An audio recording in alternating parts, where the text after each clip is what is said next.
میرے نبی پاک نے فرمایا 3 کام کرو تمہیں فائدہ ہوگا. حضرت عبد الرحمن ابن عوف فرماتے ہیں میں نے اس کا تجربہ کیا اس حدیث کا, اور آپ فرمایا کرتے تھے مجھے اللہ کی عزت کی قسم جو میرے نبی نے کہا حق اور سچی کہا ہے, حق اور سچ کا ہے. حضور سید عالم صلی اللہ علیہ وسلم نے فرمایا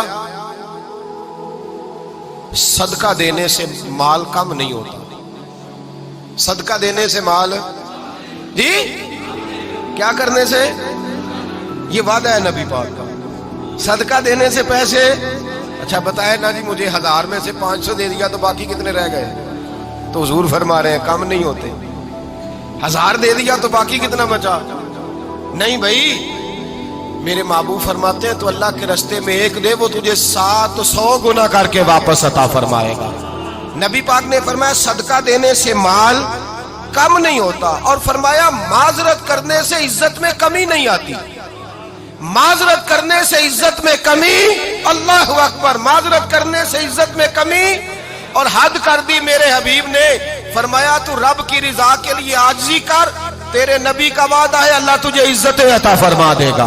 تو جھک جا اللہ کی رضا, عاجزی اختیار کر, سادگی اختیار کر, سادگی عاجزی کر, تجھے اللہ 2 باتیں اس میں ارشاد, ایک معذرت کر غلطی ہو جائے, اور دوسرا پہلے عاجزی کی بات سنے.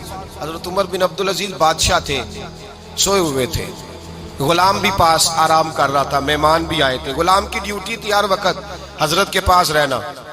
اب سوئے ہوئے ہیں, دیر ہو گئی, غلام بیچارہ تھوڑا تھوڑا اونگ آتے آتے سو گیا. حضرت چراغ روشن تھا, کچھ لکھ رہے تھے, مہمان بیٹھا تھا, خادم سو گیا. اب چراغ نہ آہستہ آہستہ گل ہو گیا, بجھ گیا. حضرت اٹھے, بوڑھے آدمی تھے, چراغ صحیح کرنے. مہمان کہنے لگے حضور میں نہ کر دوں, میں نہ کر دوں. کہنے لگے نہیں تم مہمان ہو, مہمان سے خدمت نہیں لی جاتی. تو اس نے کہا غلام کو جگائیے. فرمانے لگے ابھی تو بیچارہ سویا ہے اور نیند سے بیدار کر دوں. خود گئے, اس میں تیل دوبارہ ڈالا, بتی ٹھیک کی, جلائی, واپس آ گئے. وہ مہمان, اب بادشاہ کا مہمان بھی تو کوئی بادشاہ ہی ہوگا نا. کہنے لگا حضور آپ اپنے کام خود کرتے ہیں, کیا لفظ ہے, کیا حسن ہے, اور 2 جملوں میں کیا تاثیر ہے. آپ فرمانے لگے ہاں میں اپنے کام خود کرتا ہوں. جب میں گیا تھا تب بھی عمر بن عبدالعزیز ہی تھا, اور جب چراغ صحیح کر کے واپس آیا ہوں تو پھر بھی عمر بن عبدالعزیز ہی ہوں. میرے اندر کوئی تبدیلی آئی, میں وہی ہوں جو گیا تھا.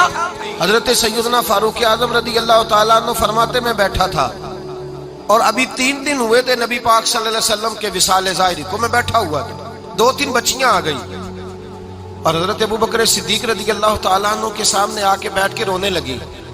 جناب صدیق اکبر رضی اللہ تعالیٰ کا بچیوں روتی کیوں ہو؟ تو کہنے لگے آپ خلیفہ بن گئے ہیں. جب سے ہمارے ابا کا انتقال ہوا تھا ہمارا ذریعہ معاش یہ تھا کہ ہم نے بکریاں رکھی ہوئی تھی. آپ روز آتے تھے, بکریوں کا دودھ دھوتے تھے, ہم پی بھی لیتی تھی, بیچ کے گزارا بھی کر لیتی. اب آپ تو خلیفہ بن گئے, کون آیا کرے گا؟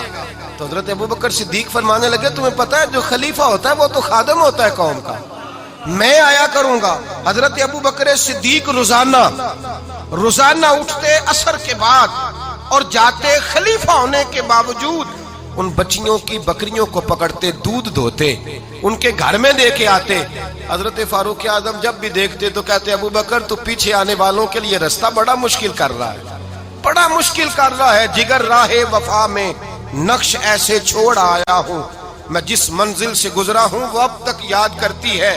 حضرت سلمان فارسی رضی اللہ تعالیٰ عنہ صوبے کے گورنر تھے, سادہ سا لباس پہن کر, سادہ سا, بس اسٹاپ پہ کھڑے تھے, جہاں سے لوگ اندر داخل ہوتے تھے, جہاں سواریاں باندھی جاتی تھی, آج ہم اپنے زبان میں اسے بس اسٹاپ کہتے. باہر کھڑے تھے, کوئی مہمان آ گیا کسی کا, اس نے دیکھا سادے سے کپڑے ہیں, خستہ سی حالی ہے, اس نے سمجھا کوئی کلی ہے شاید, معاذ اللہ کوئی ملازم ہے. کہنے لگا خادم ادھر آؤ, ادھر آؤ. آپ قریب گئے, کہنے لگے میرا سامان اٹھاؤ. امام غزالی فرماتے ہیں جب تو علم پڑھنے بیٹھتا ہے تو یہ بھی خیال کرنا تیرے اندر تکبر کا بوٹا نہ لگ جائے, عاجزی اختیار کرنا. عاجزی, سر پہ رکھا ہوا ہے سامان. حضرت سلمان فارسی نے, گورنر صاحب نے, اس آدمی کا, مہمان کا سر پہ سامان رکھا اور جا رہے. سنو اور غور کرو. جب جا رہے تھے جو آدمی بھی ملتا, گورنر صاحب ہمیں دے دے. مہمان پریشان ہو گئے, کہنے لگے حضور آپ گورنر ہیں؟ فرمانے لگے نہیں, یہ تو میرا دنیا داری کا نام ہے جو ان لوگوں نے رکھا ہوا ہے، اصل میرا نام وہی ہے جو تو نے لے کے پکارا ہے، اصل نام وہی ہے۔ تو نے کہا غلام ادھر آ، آپ فرمانے لگے پہلے میں ایک یہودی کا غلام تھا، پھر رب تعالیٰ نے فضل کیا تو میں محمد عربی کا غلام ہو گیا، رسول اللہ کا غلام ہوں، اور جب میں نبی پاک کا غلام ہوا ہوں تو اس سارے صوبے کا امام ہو گیا ہوں، تو اصل تو میں غلام ہی ہوا نا۔ دوسرا میرے نبی پاک صلی اللہ علیہ وسلم نے ایک تو عاجزی سے عزت ملتی ہے، تکبر سے عزت، وہ جو بندہ جھجکتا ہے نا تیرے نیڑے جانے سے، تو کہتا ہے میری بڑی عزت کرتا ہے، وہ عزت نہیں کرتا۔ شیر کی عزت ہوتی ہے کہ خوف ہوتا ہے؟ بولے نا تو نہیں نہ ڈر لگتا ہوتی کو، شیر کا کیا ہوتا ہے؟ خوف، اس کی عزت نہیں ہوتی۔ تو درندہ ہے، درندوں کی بھی کبھی عزت ہوتی ہے؟ تو جو آدمی ڈنڈے کے زور پر لٹکا کے ڈنڈا اور وہ لوگوں سے عزت کرا رہا، تو بھائی یہ تیری عزت نہیں ہے، تیرا خوف ہے۔ عزت عاجزی میں ہے، انکساری میں ہے۔